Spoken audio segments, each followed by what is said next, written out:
They never looked, more like losing the game as when they did when they went 1-0 up. I mean, It was utterly bizarre, but it was about mindset, and Argentina's was greater.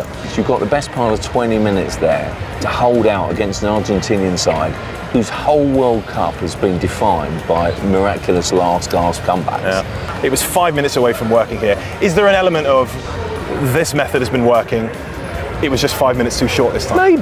Maybe. Gun for hire, World Cup, or basically out you go, basically. And then, to change it, to give him a new 2-year deal, it's just beyond me. England's World Cup dream is dead. The Three Lions have been knocked out of the World Cup in arguably the most agonising way possible besides penalties, beaten 2-1 by Argentina in the World Cup semi-final with 2 late goals turning the tide against Thomas Tuchel's men. For ages it looked like things were going England's way. They kept Argentina relatively at bay. They kept Lionel Messi quiet. Anthony Gordon gave them a lead early in the second half, but by the end, few could argue that Argentina didn't deserve to get back into the game. Enzo Fernandez scoring the equaliser for Argentina on 85 minutes, a rocket from outside the box before Lautaro Martinez scored the winner with a header at the back post deep into injury time, or start of injury time really, but to break England's hearts. Welcome to Make Football Great Again, a rather sombre episode, I assume, of Make Football Great Again. My name's Harry Brent. I'm here just outside the Atlanta Stadium with the Mirror's chief football writer, John Cross. And John, England were 5 minutes away from the World Cup final, effectively. How on earth do you even begin to kind of process a defeat that gutting? Yeah, it's really difficult to process, I must say. I do think you have to look at to process it, I think you have to look where you went wrong. And I must say, I thought the worst thing that happened for England was when they scored, when they took the lead. They never looked, more like losing the game as when they did when they went 1-0 up. I mean, It was utterly bizarre. I have to say, I've been very critical in what I've written in my match report about what Thomas Tuchel did next. I think it falls on him more than the players. Because I think, the frustrating thing, Harry, I think, is that basically it was there for England. Yeah. We witness and remember the tears of Turin, don't we? And remember what happened to Italia 90. That they lose that. They were against a very, very good West Germany side. Yeah. And then 2018 felt like a roller coaster ride, frankly. We were there, happy to be there almost. But this one felt like a 50-50, a real opportunity, a chance, to make history. And I think that's the hard thing to take, along with the fact that it was there for them. I really felt at 1-0, I thought, wow, they're going to do it. They're going to step up, and they've got their mentality. It's Tuchel's magic. And then I think they blew it, really. I do think, I think it was about bottle. I think it was about mentality as much as anything. I do think it was partly tactical, but it was about mindset, and Argentina's was greater. Yeah. Obviously, Tuchel is getting a lot of heat for the substitutes that he made. A lot of people saying far too negative. Bring in Anthony Gordon off for Ezri Konsa. 3 defenders got on in the end. Dan Burn, Nico O'Reilly. Was it the negativity that killed England, really? Did they invite Argentina onto them needlessly when, as you say, the game was there for the taking? Yeah, I thought that 5 minutes after the goal, I thought that they basically, they still got forward a little bit. And then I thought just the retreat happened. It was like waving a white flag of surrender. I couldn't believe it. I thought it was bizarre. I think, let's be clear here, when Egypt played them, I think they were more on the front foot than England. It was amazing. They went and got a second goal. They had another one disallowed. I mean, so you don't do it like that. I just thought it was bizarre beyond belief, really. And I do think that Tuchel has to take his share of the blame. I thought the way that they sat deep was really, soul destroying. I know we'll talk about the sort of kind of substitutions. I think it was much more about kind of the tactics and the way that they invited. You go 3 at the back, you suddenly, you've got Dan Burn, he comes on sort of kind of 82 minutes or whatever it was, and then basically all of a sudden, you know what you're setting out to do. Yeah. You've got 8 minutes, plus you've got 9 minutes. You've got the best part of 20 minutes there to hold out against an Argentinian side whose whole World Cup has been defined by miraculous last gasp comebacks. Yeah. And I think the notion that you could do it for that long, I think is a bit naive, a bit foolhardy, deeply frustrating. We hired Thomas Tuchel really as the man with the know-how, with the tactical expertise, the king of the knockout. and he's messed up. I think it's on Tuchel, this one. Really disappointed. I mean, you know, when he breezed in, he talked about changing the mentality, that England were too afraid to, you know, lose rather than be bold and go and win in that Euro 2024 final. That's what he talked about. That's what we were up against. He talked about kind of that Gareth Southgate generation. A few people found it, you know, quite hard to watch and found it quite brutal on Southgate, bearing in mind what he's done for England. And then all of a sudden, well, you know, look at it, what's happened. I think it's come around and sort of kind of bitten them on the backside again, really. He'll be haunted by those quotes now, because basically everyone will go back and explore that and say kind of it was a mentality thing, a bit afraid to win it. Yeah, I wonder, like, obviously there's legitimate criticism to be had of the way England sort of set up to defend and as I said, invited Argentina onto them and all that sort of stuff. Having said that, the let's hold on to the lead desperately worked against Mexico. With the context of England were down to 10 men, it worked against Norway. It was 5 minutes away from working here. Is there an argument? I completely take your point. In fact, I agree with you. I think that wasn't the wrong way to approach the game personally. But given the fact that that same tactic effectively worked so well against those two other teams in the previous two rounds, it was 5 minutes away from working here. Is there an element of, well, maybe England were just unlucky in the sense that this method has been working, it was just 5 minutes too short this time? Maybe. But I just feel Dan Burn got a huge cheer when he came on. I remember thinking, like, all this, people saying afterwards, why did England... Weren't you panicking? Weren't you panicking? 100%. Because I just feel as if it was different. I think that Mexico was 10 men. Mexico, you were down to kind of, you know, sort of riding your luck. Make no mistake about it. If England had conceded in Mexico and it had gone to extra time, I have no doubt that Mexico would have won, because England were dead on their feet. So I think that was the difference, and that's the gamble that you take. And it was the gamble here as well. But I do think the changes were very negative. You know, and some were circumstances. You know, I thought Spence had a brilliant game, and then immediately people say, "Oh, yeah, well, he was at fault for the sort of kind of the second goal. He had cramp because he'd run his heart out." You know, so the sort of circumstances. I think you set a tone and you have a tactical template, and I feel as if England fluffed their lines. They lost their bottle. They really did. And I think that was not the way, I don't think, to approach the game. And I think then they're basically, listen, if it had worked, you said, wow, you know, another tactical masterclass. But would we? That's the only thing, because I think it would have been more on the side of, phew, they got away with a late onslaught. The criticism that was always levelled at Gareth Southgate, Thomas Tuchel's predecessor, was that the first good team that England came up against at a major tournament, they came unstuck. Now, obviously, Tuchel was hired to sort of change that, you know, sort of habit from happening. But that's exactly what has happened at this tournament. I know there's you know, elements of the Norway game and the Mexico game that were fantastic from an England perspective, but effectively, it's happened again. The first good team that England have come up against, they've fallen short. Does that mean, John, that, you know, is there a question that, you know, was it worth hiring Tuchel? Well, I quite like the Tuchel appointment, I must say.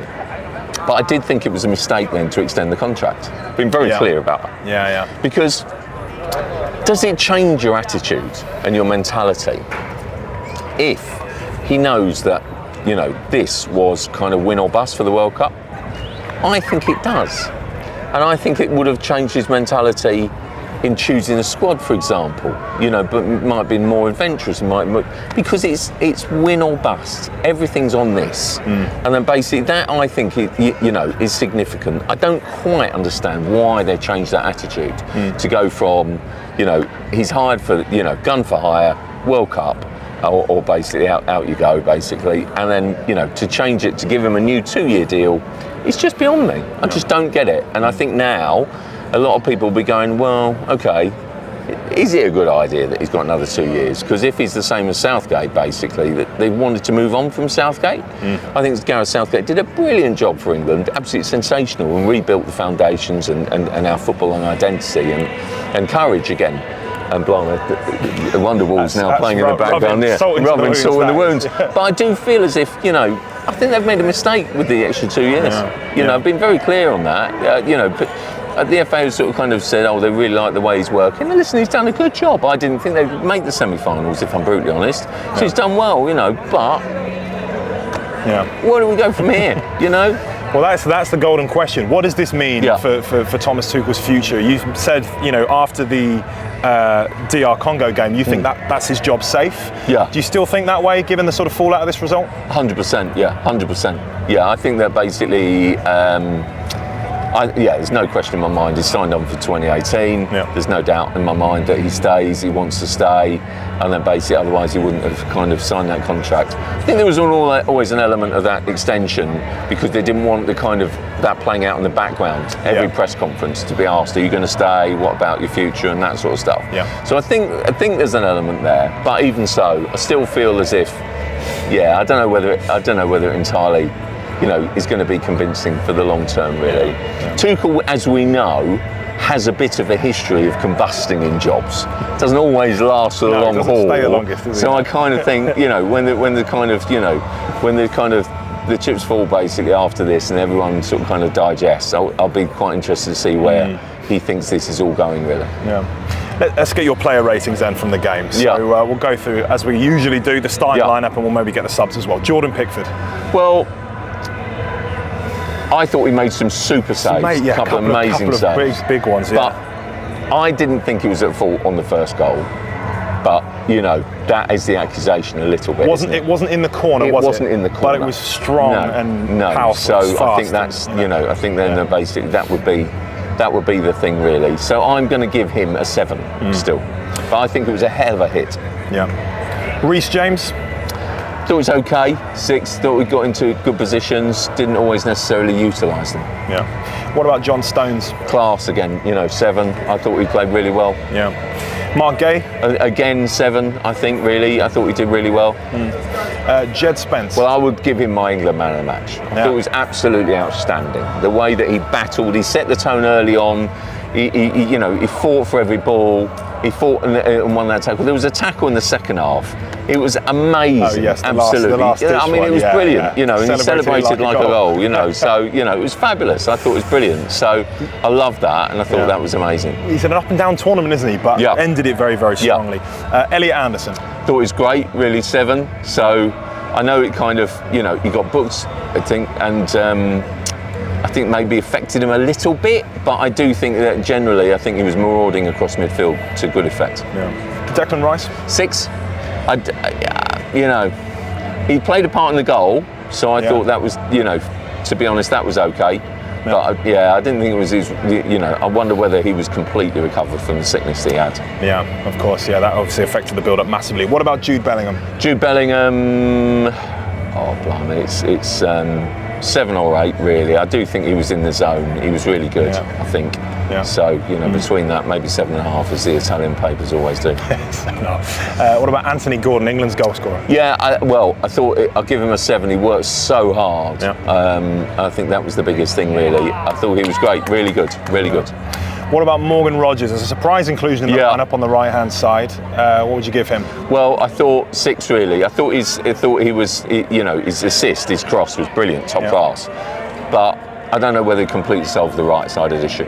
So would you have gone for Saka or Madueke ahead of him? Oh no, I thought it was a good choice, really. Right. I think it was okay. So Saka's just not been at the races. I just don't think he's been at his best. Nowhere near. And Harry Kane. Harry Kane, I thought was quite poor actually. I thought it was maybe 5. I thought he was a bit, he just couldn't get into the game. The game passed him by, Yeah. And we'll do 3 of the subs. There was Ezri Konsa to start with. 6. 6, yeah. Nico O'Reilly. Well, 6, but what can you say? And Dan Burn. Well, 5. Yeah. I just didn't. It didn't work that one, did it? And Rashford and Ivan Toney were only on for a few seconds, so we won't. Funny that Dan Burn against Lionel Messi, but yes, we got the dream one-on-one.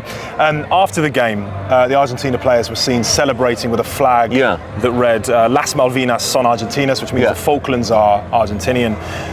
Your reaction to that? A bit irresponsible, right? And should we expect FIFA sanctions given their I would be staggered if FIFA don't sanction that. Yeah. Bearing in mind they seem to be in cahoots with Donald Trump. Imagine if an opposing team had waved a flag after a war with America.